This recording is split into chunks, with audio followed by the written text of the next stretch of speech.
नमस्कार दोस्तों। ये कहानी है 3 दोस्तों की। अब आगे की कहानी मैं उन्हीं के शब्दों में जारी रखूंगी। तो चलिए बढ़ते हैं आगे कहानी की ओर। चुड़ैल क्या होती है? बता सकता है तुम में से कोई? क्या होती है ये चुड़ैल? मैंने अपने दोस्तों से पूछा।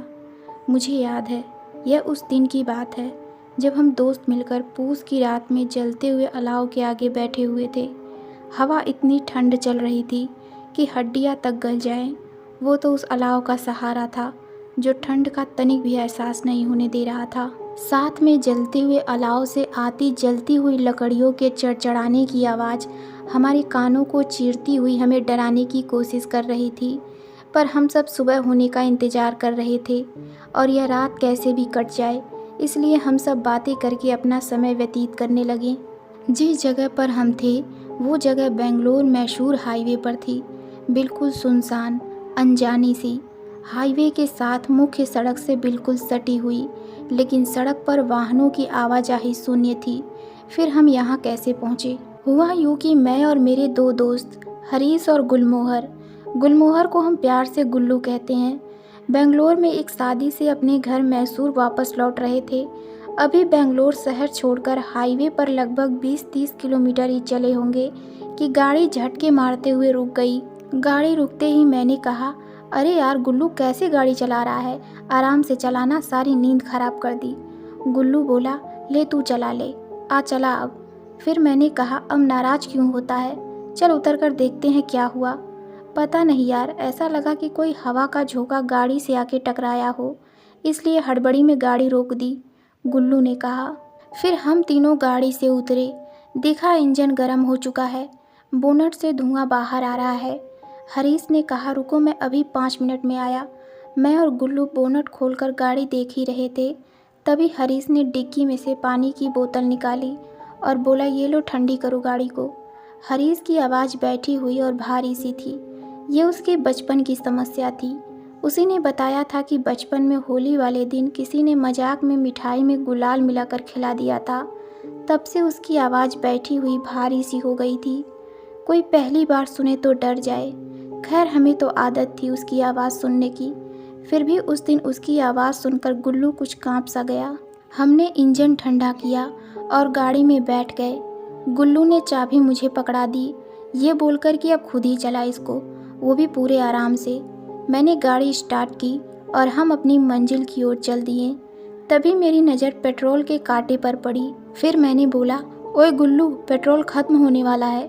इतने से पेट्रोल से हम मैसूर कैसे पहुँचेंगे? उसने कहा, अरे पहुँच जाएंगे, रास्ते में भरवा लेंगे। सड़क पर बहुत अंधेरा था, गाड़ी चलाना मुश्किल हो रहा था।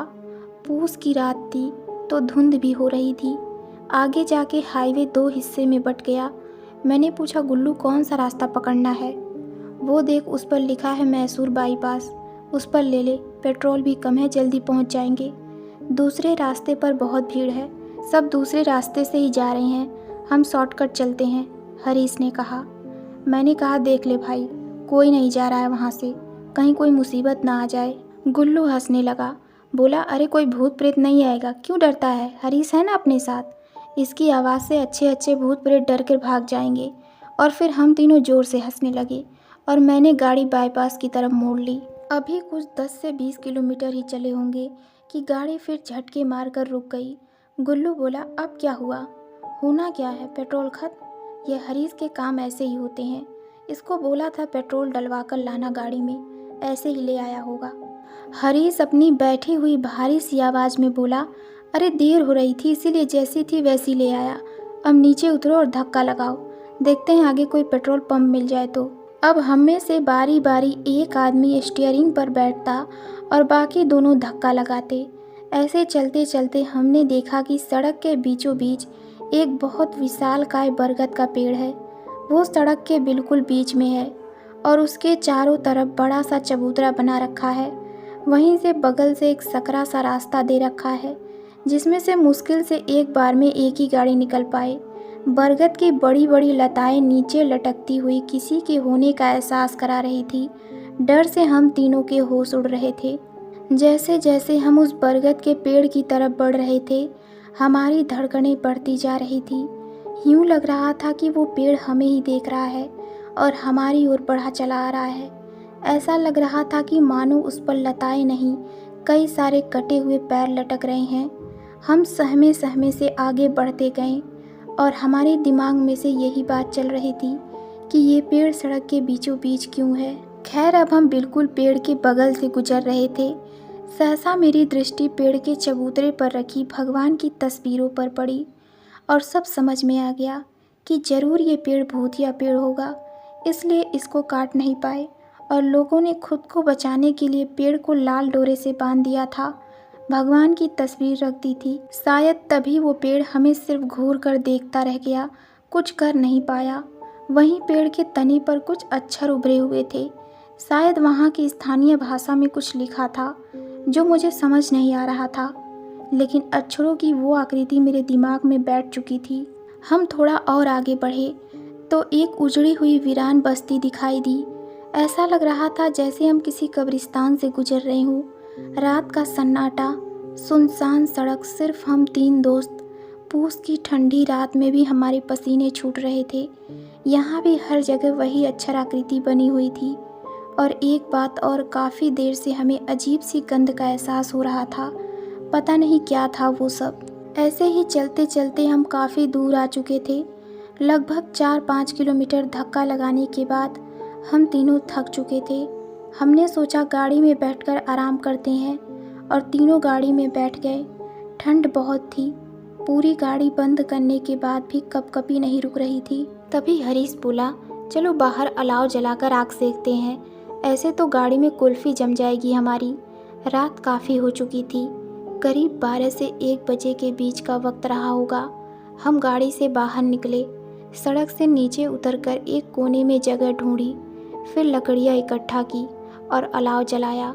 गुल्लू ने अपने लाइटर से 2-4 बूंद पेट्रोल लकड़ियों पर डाला और उसी लाइटर से आग लगा दी और हम आग सेकने लगे और हमने गप्पे मारना शुरू कर दिया। वहीं थोड़ी दूरी पर एक टूटी हुई दीवार थी। उसका दरवाज़ा भी अब जर्जर हो चुका था। धुंध बहुत थी तो कुछ साफ दिख नहीं रहा था। दीवार पर वहीं की लोकल भाषा में कुछ लिखा था। मैंने गुल्लू को बोला, क्या लिखा है, पढ़ना ज़रा। गुल्लू वहाँ की लोकल भाषा जानता था। उसने पढ़ने का प्रयास किया। अरे छोड़ो ना, हमें क्या करना, कुछ भी लिखा हो। एक तो धुंध, ऊपर से दीवार पर जमी धूल, कुछ समझ नहीं आ रहा है, गुल्लू बोला। और फिर हमारा पूरा ध्यान अलाव पर था।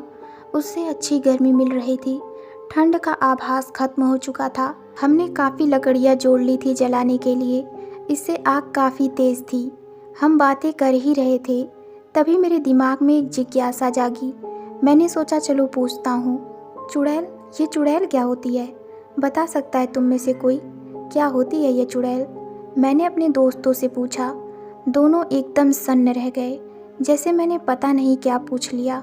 फिर हरीश बोला, अभी थोड़ी देर पहले तू डर रहा था, अब चुड़ैल के बारे में जानना चाहता है। हाँ तो क्या हुआ, उसके बारे में बात करने से क्या वो यहाँ प्रकट हो जाएगी? डर तो अब तुम लोग रहे हो, मैंने कहा।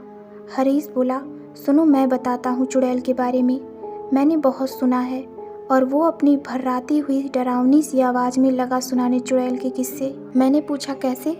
हरीश बोला, कहा यह जाता है कि जब कोई गर्भवती महिला दिवाली के 5वें दिन प्रसव पीड़ा में अप्राकृतिक मौत के कारण मर जाए तो वो बाद में चुड़ैल बन जाती है। चुड़ैल दिखने में बहुत ही डरावनी होती है। उनके पैर उल्टे होते हैं, उनके चेहरे पर मौत का खौफ दिखता है। बाल उलझे से बिखरे हुए, ठोड़ी नुकीली लंबी सी होती है। चेहरे पर बहुत सारी झुर्रियाँ छाई रहती हैं। ये कोई भी रूप धारण कर लेती है, स्त्री पुरुष कोई भी। ये किसी की भी आवाज़ निकालकर तुम्हें बहला सकती है। ऐसा सुना है कि रात में ये दरवाजे पर दस्तक देती है। तुम्हारे किसी चहेती की आवाज़ इस तरह निकाल कर पुकारती है कि जैसे वो किसी मुसीबत में हो और तुम झट से दरवाज़ा खोल दोगे और ऐसा करते ही तुम्हारी मौत हो जाएगी। ये पुरुषों को सुंदर महिला बनकर लुभाती है और उनका खून चूसकर अपनी उम्र को बढ़ाती है। इतने में गुल्लू बोला कि डायन भी तो यही करती है, पुरुषों को अपने वश में करती है। तो क्या डायन और चुड़ैल एक ही चीज़ है? हरीश बोला, अरे नहीं, चुड़ैल और डायन में अंतर होता है। चुड़ैल तो मैंने जैसे बताया कि मरने के बाद बनती है, पर डायन जो होती है वो एक जिंदा स्त्री होती है। वो अपने तंत्र मंत्र काले जादू से पुरुषों को अपने वश में करती है।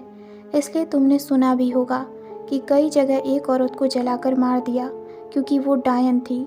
पर चुड़ैल को मारने की बात नहीं सुनी होगी तुमने, क्योंकि उसको कौन मारेगा, वो तो पहले ही मरी हुई है।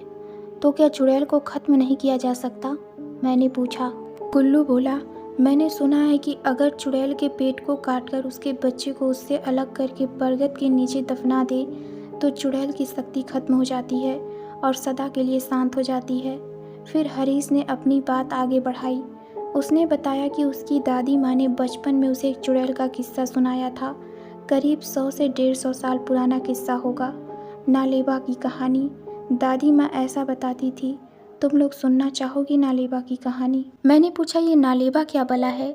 गुल्लू बोला, अरे कुछ नहीं, ये यहाँ की लोकल भाषा का शब्द है जिसका हिंदी में अर्थ होता है कलाना। अच्छा, कहकर मैंने कहा, सुनाओ सुनाओ। गुल्लू बोला, कहीं तुम वो श्रद्धा कपूर की फिल्म स्त्री कलाना की कहानी तो नहीं सुनाने वाले हो जिसमें चुड़ैल को कहते हैं कलाना? हरीश बोला, अरे नहीं यार, उल्टे वो फिल्म इसी कहानी से प्रेरित होकर बनी है और फिर मेरी कहानी तो उसके उलट है, एकदम उलट। वो कैसे? मैंने पूछा। हरीश बोला, सुनोगे तो पता चलेगा ना तुम्हें, पहले सुन तो लो। तो दोस्तों, आपको ये कहानी कैसी लगी हमें कमेंट में ज़रूर बताइए। तो मिलते हैं कहानी के अगले भाग में। धन्यवाद।